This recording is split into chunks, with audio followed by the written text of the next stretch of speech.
Bueno, muchas gracias, Vero. Ya son las 9 de la mañana, 27 minutos, y de alguna manera seguimos abordando el tema de la educación. Ahora concretamente para hablar de las matemáticas. Muchos niños y niñas tienen dificultades con esta materia y ahí aparece un tema que es la discalculia. Vamos a hablar de esto, qué es, cómo se trata y qué incidencia tiene.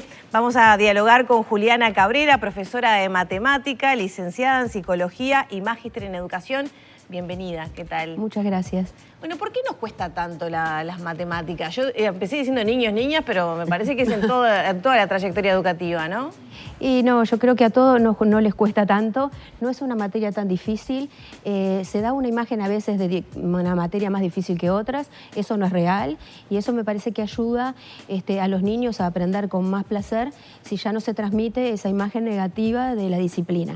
Es una materia linda, hay que enamorarse de ella, encontrar su belleza, saber curiosidades sobre ella. ¿Y dónde está el tema? ¿En la formación docente que ya presenta el tema de determinado modo o de otro? ¿En casa que de alguna manera le damos, ¿no? Como un aura, bueno, a ver, las matemáticas, aprendiste las tablas, ¿no? Son como momentos medio traumáticos, ¿no? Bueno, a ver, decime las tablas, ¿no? Aprendí ese momento en casa. Claro. No, esto es un tema, digamos, multifactorial. Inciden factores que tienen que ver con la familia, factores que tienen que ver con la educación en la escuela o en el liceo, y factores también que son sociales, como la carga social que tiene la ciencia y en particular la matemática en lo que es el aprendizaje. Son muchos factores los que inciden en que el niño construya una imagen que no favorece el aprendizaje de la matemática. ¿Dónde aparecen entonces esas dificultades? ¿Al momento de querer aprender? ¿Al momento de la exigencia de los adultos? ¿Qué diagnóstico hacen ustedes de Ahí ese está, tema? muy bien lo que tú preguntabas, porque lo más importante es hacer un buen diagnóstico, es saber cuál es la causa de la dificultad que está presentando el niño. Puede ser una causa asociada a factores pedagógicos, como decías tú, a factores que tienen que ver con la enseñanza, a factores que tienen que ver con el niño o a otros factores contextuales. Entonces hay que hacer un buen diagnóstico para saber cuál es el origen y por lo tanto saber por dónde intervenir. Y ahí aparece, por ejemplo, la discalculia. Ahí está. ¿Qué es? ¿Qué es? Ahí está. Las dificultades en matemática, para explicarlo en forma sencilla, son de dos grandes tipos. Todas estas que estamos hablando que tienen una causa, por ejemplo, factores pedagógicos, factores sociales, asociados a otro tipo de trastornos que tenga el niño, eso se llaman dificultades en matemática secundarias. Y la discalculia es lo que se llama dificultad en matemática primaria o específica, es cuando es puramente la dificultad en matemática. Eso es algo muy raro. Es muy frecuente lo que mencionabas tú, aquel niño que no se aprendió las tablas, aquel niño que le exigen la división y no la aprendió. Esas son las dificultades secundarias. Las dificultades primarias, la discalculia, es muy poco frecuente. ¿Qué vendría a ser? Yo lo entendí como una especie de dislexia vinculada a los números, Bueno, pero podría ser una especie de, ¿cómo lo podemos explicar un poco más terrenal? Porque tal vez hay algunos adultos responsables o con menores a cargo que están viendo en estos momentos.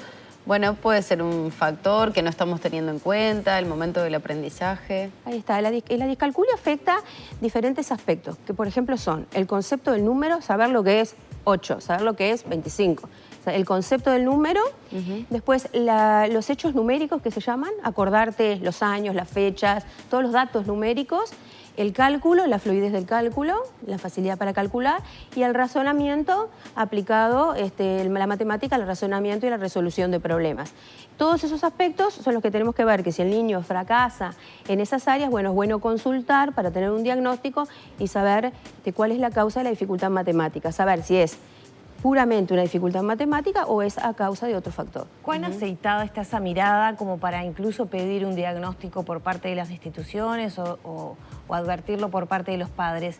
Tengo la sensación de que cuando hablamos de dislexia o de otras dificultades de aprendizaje, ya está como todo más aceitado, ¿no? Que te mandan a hacerle el diagnóstico para ver cómo se aborda, pero con los números no. Bueno, curiosamente, de repente las personas que están mirando no lo saben, los niños tienen el concepto de número desde que tienen 3 meses. Un niño, por ejemplo, de un bebé de 3 meses puede distinguir entre 3 y 4, la diferencia entre los números. Entonces, el proceso del aprendizaje del número es un proceso largo. Está muy bien que los maestros o representantes institucionales, si notan que en ese proceso hay alteraciones o diferencias con otros niños, que hagan la consulta. Lo que sí, que no es recomendable hacer un diagnóstico y cerrar una discalculia, decir que este niño tiene 5 años y tiene discalculia, no estaría correcto porque es un niño que está aprendiendo. Entonces hay que esperar que el proceso continúe para poder cerrar el diagnóstico, pero sí estar atentos a los signos que se ven desde pequeño. ¿Cómo a qué edad se diagnostica una discalculia? ¿Cómo se trabaja?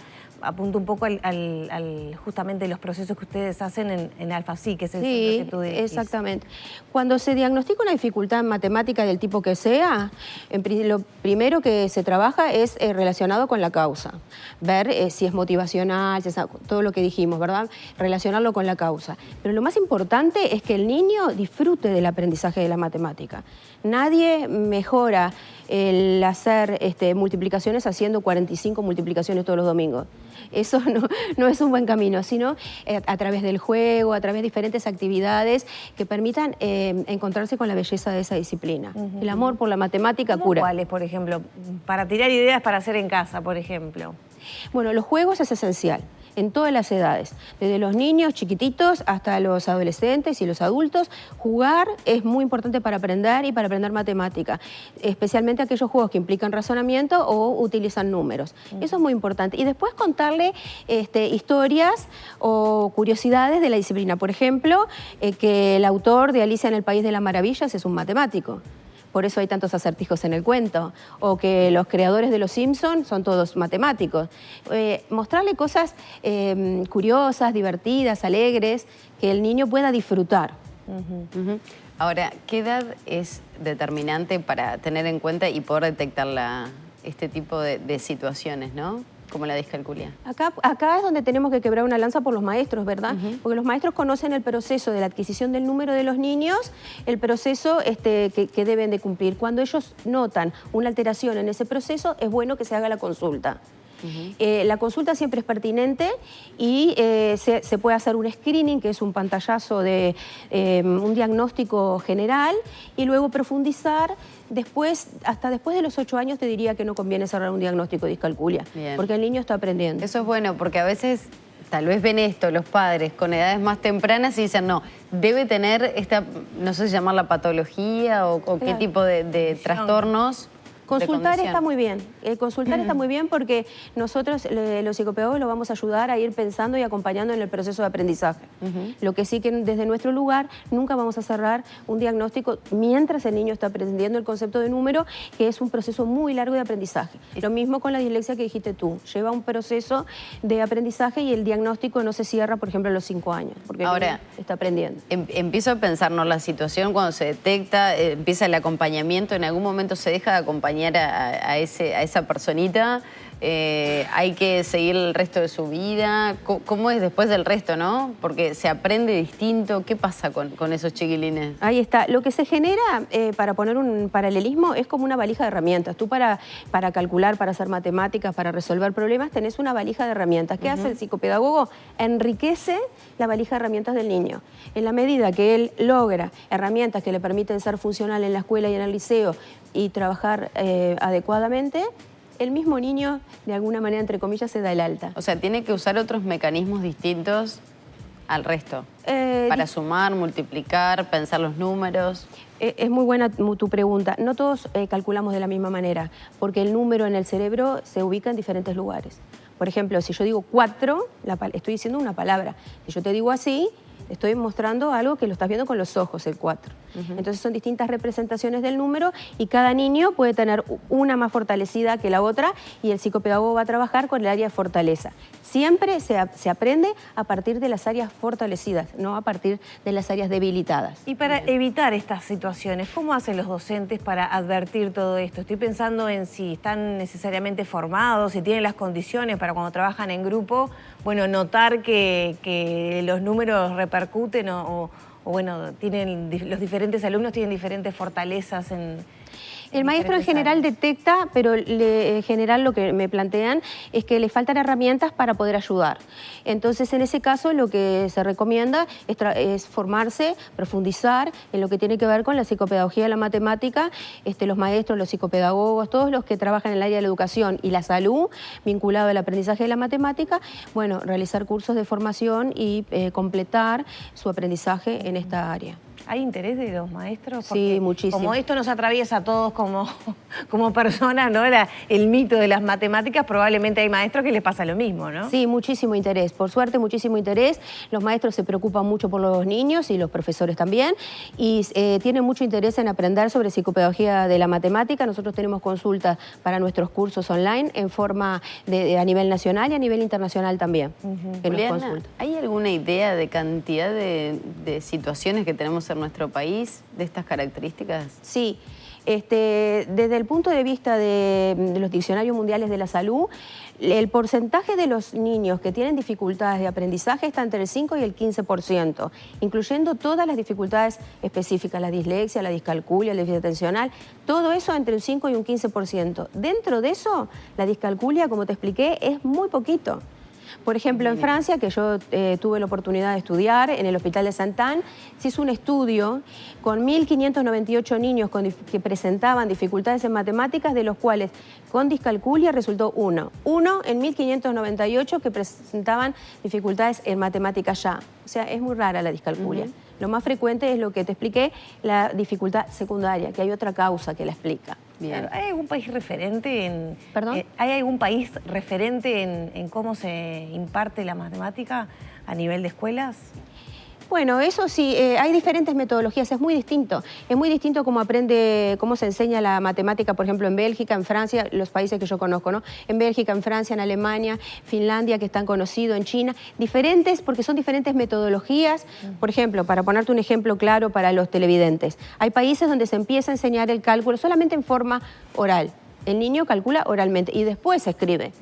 En otros países es al revés. Primero aprenden los algoritmos, a escribirlos, todo eso, y después practican el cálculo oral para agarrar una agilidad, una fluidez en el cálculo Claro, oral. te lo preguntaba para conocer otras experiencias que hayan sido más exitosas, ¿no? Y poder replicarlas, por ejemplo, en Uruguay.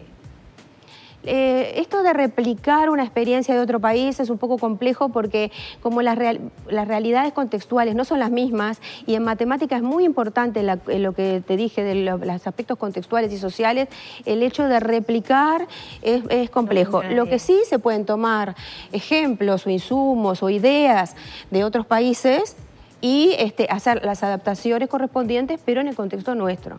No se puede hacer un traspaso así directo porque la realidad contextual es diferente. Juliana, justo hace unos días hablé con un papá que tenía este tipo de situaciones con su hijo y me decía que tenía cierta cobertura de BPS para el acompañamiento de su hijo. Sí, perfecto. ¿Esto es para todos? ¿Hay conocimiento de causa sobre eso? Si el BPS colabora con esas familias para justamente tal vez pagar un profesional, por ejemplo. Sí, el BPS tiene un servicio que se llama AYEX, Ayudas Especiales, que el médico o el pediatra o el médico de la persona tiene que hacer la derivación, la familia tiene que ir a AYEX y ver si tiene la cobertura correspondiente. No es para todos los casos, pero es AYEX quien determina, el BPS quien determina quién tiene esa ayuda. Y beneficia a los niños en 2 horas de tratamiento semanal. Está muy bueno consultar y saber esas ayudas. Hay diferentes tipos de ayudas, seguros, ayudas nacional. Hay diferentes sistemas de ayuda que las familias pueden recurrir. Fundamental, porque a veces pueden ser costosos los profesionales, ¿no?, que colaboren con... Exacto. Nosotros en la consulta tenemos que asesorar a las familias también los diferentes caminos a recorrer para obtener esas ayudas. Ahora, eso también es importante, ¿no? Las familias, cómo después siguen trabajando con esos chiquilines, pues si el profesional está un día, el resto de la semana son los padres los que están, ¿no?, colaborando, tal vez siendo el nexo entre el centro educativo, el chiquilín. Es importante pensar que el chico, los técnicos, la escuela y la familia son un equipo. Trabajan todos en la misma línea y unidos. Entonces hay que coordinar para que el trabajo sea en la misma línea. Es decir, si se decide que el niño, por ejemplo, necesita practicar el cálculo escrito, bueno, todos hacemos lo mismo. Y si todos fomentamos el juego, todos hacemos lo mismo. No somos enemigos, digamos, somos aliados. Trabajamos todos juntos en pro del niño. ¿Nos puedes recomendar algún juego específico para trabajar en casa? Sí, los juegos específicos que recomiendo a la familia... Estábamos viendo algunos, pero capaz que para, que sepan hacerlo o, bueno, comprarlo en el caso de que... Sí, los juegos tradicionales, los juegos construidos, los juegos que creó mamá, papá o la abuela, todos esos juegos son útiles. Los juegos tradicionales, el dominó, la generala, los juegos de cartas, los juegos que jugaban los papás cuando eran chiquitos, los abuelos, que le cuenten las historias, a qué jugaban, cómo jugaban, con quién jugaban. Contar la propia historia construye aprendizaje, es muy importante. Y hacer, como eso que estamos viendo ahí, hacer juegos con ellos, construir los propios materiales, está muy bien. Por ejemplo, si el niño juega el dominó, con el dominó tradicional, después puede construir uno con cartoncitos y con diferentes estrategias, pero que lo hizo propio. Un niño cuando construye el material de juego, lo disfruta más y aprende más. Cocinar, por ejemplo, es una buena estrategia también. Excelente, excelente. Sos así como psicopedagoga del alma. Soy madre. Cocinar es fundamental y te voy a explicar por qué. Porque en matemáticas es muy importante lo que se llama las funciones ejecutivas, que son todo lo que trabaja acá en el prefrontal, que es anticipar, planificar, aplicar el plan, controlar el plan y verificar. Todo eso que se hace para resolver un problema matemático es exactamente lo mismo que tú haces para hacer una torta. Tienes que planificar de antes los ingredientes que tenés, la receta que vas a usar, seguir la receta y verificar cómo te va quedando. Entonces, cocinar es excelente a todas las edades para el aprendizaje de la matemática y también la música. Mira. Aprender música es muy importante también. Estudiar música, o sea, aprender por Estudiar música, hacer música, tocar instrumentos, porque las áreas cerebrales que se utilizan para hacer matemática coinciden mucho con las áreas que se utilizan para ejecutar un instrumento o para hacer música. Qué interesante. Juliana, ¿tenés alguna situación que te haya resultado sorprendente en estos años de trabajo acompañando? 25 años de sorpresas tengo. No, pero a veces pasa a decir, ¿cómo hasta que no dimos con la tecla con este chico o esta chica, y qué impresionante el cambio que ha tenido? Digo, ¿has tenido situaciones de ese muchísimas. tipo? Muchas veces el chico consulta o la familia consulta derivado por dificultades de aprendizaje en matemática y lo que está pasando es otra cosa. Entonces, cuando tú encontrás la jugada justa, como dice un psiquiatra amigo, la pieza de ajedrez que hay que mover, cuando encontraste la jugada justa y ves un cambio muy positivo en esa persona, realmente es sorprendente. Por ejemplo, chicos que pasan de consultar por dificultad en matemática y terminan siendo personajes ilustres, grandes artistas, eso te enorgullece. Y cuando te vienen a mostrar sus obras de arte, compartir eso realmente es muy, muy lindo poder ayudar en ese sentido. Divino. Muchas gracias, Juliana. Bueno, un placer. Muchas gracias a ustedes. Cerramos por aquí entonces la charla con Juliana Cabrera, profesora de matemática, licenciada en psicopedagogía y magíster en educación, directora además del Centro Alfasi. 9 de la mañana, 44 minutos.